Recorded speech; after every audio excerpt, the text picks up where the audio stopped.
Picture a dusty, sun-baked road winding through rural Mexico. The sun beats down relentlessly, baking the earth. Towering cacti stand as silent, watchful guards of this arid landscape. The air shimmers with heat.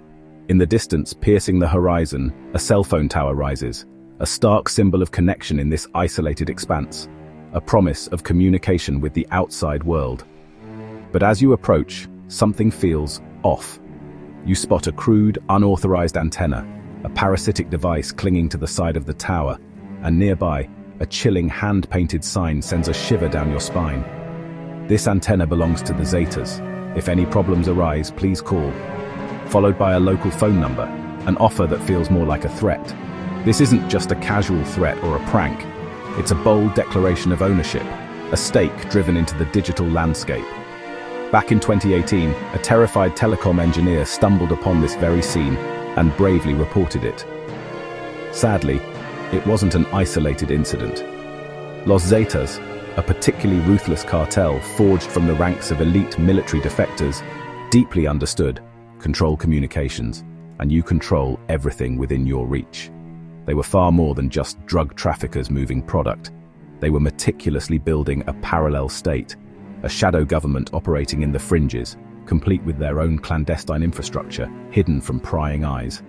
This seemingly insignificant tower was just one node in a vast hidden web stretching its tendrils across the entirety of Mexico, a digital ghost network operating just beneath the surface. While other cartels often relied on easily traceable burner phones, Los Zetas were investing in something far more permanent, resilient, and difficult to dismantle. Their sophisticated network wasn't simply for making phone calls. It was a critical tool for gathering intelligence, coordinating logistics, and spreading terror with chilling efficiency. It allowed them to move with incredible speed, always a step ahead of both their rivals and law enforcement agencies, giving them an undeniable advantage in surveillance and intelligence gathering. That crude, menacing sign was far more than just a simple warning. It was a technological flag planted firmly in conquered territory, a symbol of their telecommunications dominance. The Zetas were masters of combining brute force with sophisticated technology, a deadly combination. Their founders, after all, were not common criminals, but highly trained military men, with extensive training in communications, intelligence operations, and counterintelligence tactics. They leveraged their skills to build their own encrypted, redundant communications system, a network entirely under their control, free from outside interference. Its construction was fueled by stolen equipment, the exploitation of forced labor, and the ever-present threat of brutal violence. The network seamlessly connected their foot soldiers on the streets, their ever-vigilant lookouts, their meticulous accountants laundering vast sums of money, and their ruthless hitmen, transforming them into a single, efficient, and terrifying organism. The signal emanating from that parasitic antenna was the very lifeblood of their reign of terror, a silent yet powerful broadcast of their dominance echoing across the digital landscape. This sophisticated network was the Zetas' crucial edge, transforming them into a cartel with the infrastructure and capabilities of a shadow state. Their mastery of technology elevated them beyond mere criminals. It transformed them into de facto rulers of the territories they controlled. And it all began with a single, seemingly insignificant, hijacked cell tower standing defiant in the desolate wasteland. Every empire needs an architect. For the Zetas, it was José Luis del Toro Estrada, El Técnico. He wasn't a gunman, but his expertise in communications transformed the Zetas into a paramilitary force. Del Toro Estrada's goal secure, instant communication across vast distances. He built a hybrid system, high-frequency radios, cell phones, and internet-based tools. Hundreds of antennas and repeaters formed a private intranet, hidden from authorities. This network let the Zetas operate across northeast Mexico, untouched by public surveillance. It was the backbone of their military precision and organization. Del Toro Estrada didn't just build a phone network. He built the architecture of a criminal dynasty. In the 21st century, the most powerful weapon wasn't a gun, but the signal that told the gunman where to aim. The Zetas' digital empire was born from one man's vision and a ruthless need for control. The Zetas' network rivaled a small nation's infrastructure. In a 2011 Veracruz raid, the military seized 167 antennas, 150 repeaters, and thousands of radios and phones. This was just one operation, revealing a system spanning hundreds of miles. Antennas on mountaintops and rooftops transmitted signals, while repeaters amplified them across Mexico's rugged terrain. Technicians scaled remote sites to create a seamless blanket of coverage. 70 computers managed the network's traffic.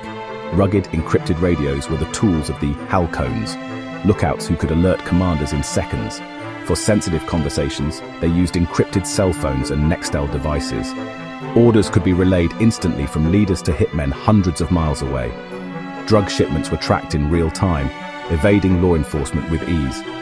The hardware was the physical manifestation of their power, a shadow state's infrastructure, hidden in plain sight. The Zetas network was a silent stream of orders, intelligence, and threats. The Zetas, known for their ruthlessness and innovation, continually sought new ways to expand their reach. Their most brazen move? Piggybacking on legitimate cell towers, a strategy that showcased their audacity. Why build your own expensive network when you can simply hijack someone else's already established infrastructure? It was a question of efficiency and resourcefulness, albeit a deeply criminal one. Cartel technicians, operating in the shadows, secretly installed antennas and other communication devices on towers owned by major telecommunications companies, drawing power directly from the electrical grid without any authorization or payment. Their illicit equipment was carefully camouflaged and blended in seamlessly with the existing infrastructure, rendering it virtually invisible to routine inspections by law enforcement and regulatory agencies. Each unauthorized installation acted as a rogue node, hidden in plain sight, and surreptitiously carried encrypted cartel communications across vast distances. For unsuspecting telecom workers, the accidental discovery of a Zetas device presented a deadly dilemma, a choice with potentially fatal consequences. Do you remove it, risking the cartel's wrath? Or do you report it to the authorities, potentially exposing yourself and your family to unimaginable danger? Or do you simply leave it undisturbed and risk your life either way, living in constant fear? The Zetas had effectively turned the nation's telecommunications infrastructure into a critical vulnerability, twisting and corrupting the state's own resources for their own nefarious purposes. The legitimate cell signal, carrying the voices and data of everyday citizens, now also carried a shadow signal, the encrypted orders for murder, extortion, and other heinous crimes. This parasitic network forced private industry, the very companies responsible for maintaining the grid, into a silent, terrified partnership, complicit in their own exploitation. The Zetas' strategy was asymmetrical warfare at its finest, a calculated and devastating attack on the very foundations of society. They didn't just operate outside the boundaries of the law, they bent the law's own tools and infrastructure to serve their own twisted will. Their control was total and absolute, their presence inescapable, an omnipresent shadow looming over the nation. The state's grid, meant to connect and empower its citizens, became the very backbone of a sprawling criminal empire. The Zetas needed experts to run their network, so they kidnapped them. IT specialists, engineers, and developers were abducted and forced to build and maintain the cartel's digital empire. Nearly 40 tech professionals vanished since 2008, targeted for their skills. These weren't random kidnappings. They were strategic acquisitions of human capital. The kidnapped worked under threat of death, keeping the network alive. They were prisoners of their own intellect, forced to enable the forces destroying their country. The Zetas understood in the modern age, knowledge is as valuable as drugs or guns. By stealing expertise, they gained the technical edge over rivals and the state. The ghosts in the machine were the silent enablers of the Zetas' reign. The Zetas' network was a weapon of intelligence, powered by thousands of halcones, hawks, stationed everywhere. Their job: watch for military, police, or rivals, and report instantly via radio. A halcon could spot a convoy, press a button, and alert the entire cartel in seconds. The network was a real-time reconnaissance system, giving the Zetas a tactical edge. Surprise raids failed, ambushes were avoided, and drug shipments rerouted in real time. The halcones blinded the government, keeping the Zetas always a step ahead. This system cemented their control. Nothing moved without their knowledge. The constant radio chatter created an invisible web of surveillance. Even low-level players armed with a radio became crucial to the cartel's military machine. The Zetas' war for information was won on the airwaves. The Mexican government, recognizing the critical role of communication in the Zetas' operations, fought back with a determined strategy. They launched a full-scale war for the airwaves, aiming to disrupt the cartel's ability to coordinate and control their vast network. The Army and Navy, with specialized units, hunted down illegal antennas and repeaters, meticulously searching for any trace of the Zetas' presence. They began dismantling the Zetas' network piece by piece, cutting off their lines of communication. In 2011 and 2012, raids in Veracruz and Coahuila intensified as these regions became key battlegrounds in the fight for control. The military destroyed dozens of antennas and seized thousands of devices, hoping to cripple the cartel's ability to communicate effectively. Each takedown was a blow to the cartel's command and control, disrupting their operations and sowing chaos within their ranks. Soldiers braved remote, hostile territory, often facing dangerous conditions and the threat of ambush. They worked tirelessly to dismantle the infrastructure, knowing that every antenna taken down was a step closer to victory. The government publicized these victories, displaying captured hardware as trophies, showcasing their progress in the fight against the Zetas. But the Zetas' network was resilient, decentralized, with no single point of failure, making it incredibly difficult to completely shut down. When one antenna fell, another was erected elsewhere, often in a matter of hours. Radios and repeaters were cheap and easy to replace, readily available on the black market. For a time, the Zetas rebuilt as fast as the military destroyed, constantly adapting and innovating to stay ahead. It was a war of attrition, fought on rooftops and mountaintops, a constant struggle for strategic high ground. It became a silent battle for control of the spectrum, a hidden war waged with radio waves and electronic signals. The fight for the airwaves was relentless, a never-ending cycle of destruction and rebuilding. But the Zetas' digital shield was hard to break, proving to be a formidable challenge for the Mexican government.